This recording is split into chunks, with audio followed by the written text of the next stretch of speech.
Place the base on a flat surface at the desired location and fill the base with water or sand, making sure the caps are fully closed.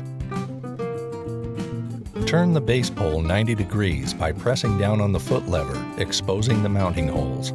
Place the pole on the center of the base and align the holes. Use the bolts, washers, and Allen key provided to attach the pole to the base. Return the base pole to its original position by pressing down on the foot lever and place the cap over the base pole and foot lever mechanism. With assistance from another person, carefully slide the umbrella pole over the base pole. Locate the hole at the bottom rear of the umbrella pole and screw in the anchor knob as shown. Insert the crank into the hole on the side of the handle and crank to fully expand the canopy.